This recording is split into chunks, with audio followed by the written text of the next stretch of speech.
Je me présente Martial Fay, moi j'habite à Nézel. Je m'appelle Philippe Laborde, j'habite Jusier et je viens ici en tant que le représentant d'une association de plus de 500 adhérents. Isabelle Viry, je suis enseignante au Muro, en lycée professionnel. Je m'appelle Maxence Farin, je suis aussi lycéen au lycée Van Gogh. Voilà, bonjour à tous, on me donne le micro. Damien Varnan, je suis le curé de la paroisse d'Aubergenville et de ses environs. En gros, rive gauche, sortie 8, 9, 10 de l'autoroute A13, pour faire rapidement. J'appréciais la fin du reportage où il y a eu l'évocation du mot identité. Le fait qu'il y ait quelqu'un qui nous puisse faire le lien entre nous et l'État. Parce que c'est vrai que les politiques, pour nous semblent assez éloignées et inaccessibles. Et cette idée de GPSO permettrait d'avoir la création d'un ensemble vraiment soudé et qu'on puisse faire des actions à grande échelle, qu'on ne se retrouve plus bloqué dans notre ville et notre milieu direct qui est donc le lycée, les petits commerces et nos habitations. Dire qu'il y avait beaucoup de gens d'autres pays, surtout des musulmans qui arrivaient aux Yvelines, c'est ce que j'ai vu 2 ou 3 fois dans le reportage. Moi, ça me dérange pas, c'est des gens comme les autres, on est des êtres humains, on s'en fout de nos différences, on devrait être tous ensemble. On a envie d'avoir un univers et une commune, une grande commune, vraiment très très grande, qui fait un peu peur. Et on a surtout envie de bien y vivre. Donc je pense que toutes les opinions qui ont été formulées traduisent notre désir et en même temps notre anxiété. À savoir qu'il y a des grandes villes qui vont faire partie de ce regroupement et des petits villages qui ont peur de se faire manger par les grandes villes. Donc c'est très très important d'avoir une cohésion et qu'effectivement il y ait ce genre de concertation. Au fait, donc nous, on a déjà une petite expérience de travailler ensemble parce que donc, notre paroisse fait 9 communes et le constat que je fais, c'est qu'il faut du temps pour travailler ensemble. Et donc je pense qu'il faut une stabilité, c'est-à-dire que pour que des communes travaillent ensemble, il faut une vision d'avenir, il ne faut pas que ça change trop régulièrement, quoi, à mon sens. Et je pense qu'il y a quelque chose que je constate de manière assez forte, c'est quelque chose de viscéral dans notre culture, c'est qu'on reste attaché à une commune. Alors il y a l'esprit de clocher, je suis bien passé pour en parler, mais on reste tous très attachés à la vie d'une commune. C'est important qu'il y ait un certain nombre de décisions de la vie publique qui relèvent encore du lieu dans lequel on s'identifie, c'est-à-dire des élus locaux, des maires, etc. Parce que c'est eux qui reçoivent le mandat d'une partie de la population, des citoyens.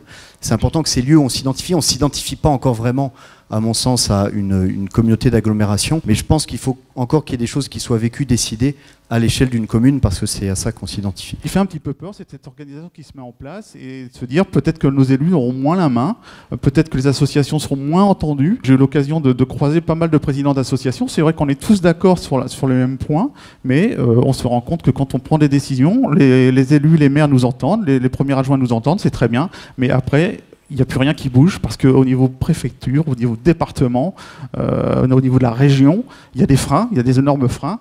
Et moi, c'est ce qui me fait un petit peu peur dans cette GPSO. Parce que là, il y a peut-être des demandeurs d'emploi dans la salle. Ouais. Et moi, j'essaye d'embaucher des gens et j'y arrive pas. C'est très choquant ce que je dis là-haut. Et je pense que le projet, il aura réussi si on arrive à effectivement faire en sorte que ça n'arrive plus, que je ne sois pas capable de dire ce que j'ai dit là. Très probablement qu'il y a un problème d'adéquation entre des compétences, des besoins, et ça, il faut y travailler, parce que c'est pas possible de continuer comme ça. Et un autre exemple qui est donné dans cette usine, on a investi 100 millions d'euros ces 2 dernières années. Sur ces investissements, il y a une partie non négligeable qui est partie à l'étranger, pas en France. Parce que je n'avais pas les entreprises qui étaient capables de m'apporter des technologies qui actuellement sont nécessaires dans l'industrie automobile. Dans mon lycée, on a des ASSP. ASSP, c'est accompagnement soins et services à la personne. Ce sont des jeunes, souvent des jeunes filles, qui sont formées pour travailler, pour la majorité, en maison de retraite. Dans notre territoire, il y a beaucoup de maisons de retraite. Vous savez, dans les Yvelines, il y en a plein. Qui recrutent, parce qu'ils ont du mal à trouver du monde. Mais ils ne recrutent pas nos jeunes. Parce qu'ils n'ont pas la bonne couleur, parce qu'ils n'ont pas le bon nom, parce qu'ils n'ont pas la bonne religion, parce qu'ils n'ont pas la bonne éducation, parce que j'en sais pas, c'est difficile. Hein. Et pourtant, ils ont les diplômes, ils ont la formation, ils sont compétentes, elles sont super sympas, elles sont mignonnes, mais elles ne trouvent pas de boulot. Je m'adresse là, il y a une personne d'un lycée technique. Les formations qui sont données aujourd'hui à nos jeunes ne correspondent plus aux besoins des entreprises. Alors, que l'on nous dise à nous, chefs d'entreprise de moins de 10 salariés, qu'il faut s'investir, croyez-moi, certains me connaissent ici, c'est pas l'investissement qui manque et le courage. Le problème, c'est que la formation donnée dans les écoles ne correspond plus aux besoins des marchés. Donc, quand les gamins arrivent, et là, quel que soit leur nom de famille, je vous assure, je reçois des noms qui ne sont absolument pas gaulois d'origine, je ne peux pas les prendre. Non pas parce qu'ils sont noirs, blancs, jaunes ou verts, ils ne correspondent pas aux besoins de l'entreprise. Ce que nous on demande, et les écoles en sont bien conscientes, vous-même n'avez même plus les professeurs capables d'enseigner ce dont on a besoin. On est bien d'accord. Vous avez des professeurs qui ont quasiment 5 ans de plus que l'âge de leurs élèves. Donc, on n'a plus ces anciens qui transfèrent le savoir aux jeunes. On a des gamins qui aujourd'hui sortent de l'école, ne connaissent que l'école, pour former d'autres gamins. Résultat du compte, sur une chaîne où il faut s'arrêter un samedi parce que vous êtes dans la merde, excusez-moi, on ne trouve plus personne. On en arrive à rappeler des retraités pour faire ce que des jeunes pourraient faire. J'ai entendu monsieur le directeur de chez Renault dire on manque de compétences. Je dirais à toutes les entreprises et tous les entrepreneurs, déjà essayer de coller à la réalité, ça veut dire avoir des gens formés. Formés, ça veut dire aussi que vous-même, vous vous collez au lycée professionnel et que vous leur demandez ce que vous souhaitez. Et pas à la dernière minute, mais toutes au moins 5 ans à l'avance. J'ai vécu quasiment 2 tiers de ma vie ici, une vingtaine d'années sur Aubergenville. J'ai fait les études supérieures, école de commerce. Je me voyais à l'époque, si on me demandait qu'est-ce que je voulais faire, je me voyais cadre dans une tour à la Défense avec un salaire correct et puis dire ce que rêve un petit peu tout le monde. Finalement, aujourd'hui, je me retrouve toujours ici sur le territoire et je suis fabricant de yaourts. Et je me retrouve à discuter avec finalement des agriculteurs, des transformateurs. Quand je me rends compte de l'aide qu'il y a pour nous et la richesse du territoire, j'ai envie de développer mon activité ici et on n'a pas envie de partir d'ici parce que finalement c'est là qu'on a créé notre activité. Et les problèmes des formations, j'ai envie de dire aussi, sur notre projet, en fait, dans notre laboratoire de transformation, on souhaite intégrer une partie pédagogique et on veut travailler en fait avec les écoles et les lycées des alentours pour essayer de leur transmettre ce savoir parce que si à l'époque on nous avait montré ce qu'étaient les métiers un peu plus manuels, de la transformation d'agroalimentaire ou autre, peut-être qu'on aurait eu envie de partir là-dedans.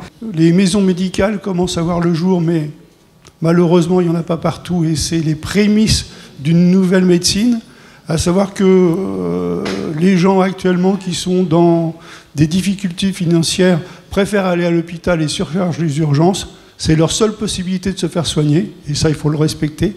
À savoir que si les maisons médicales sont mieux implantées dans toute notre structure, peut-être que les urgences sont soulagées.